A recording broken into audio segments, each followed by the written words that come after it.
Как быстро нарисовать целую улицу? Как нарисовать целую улицу — это целая проблема, но если мы возьмем силуэт группы зданий и нарисуем его просто одной линией, то нам станет намного проще. Затем мы введем детализацию, структурируем тот силуэтный контур, который мы дали изначально, и затем зальем одним слоем серого, чтобы прояснить главные составляющие нашей композиции.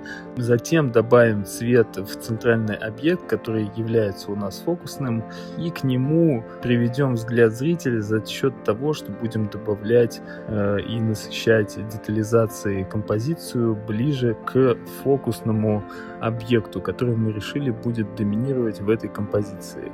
И таким образом, работая слоями, мы делаем фокусную иллюстрацию.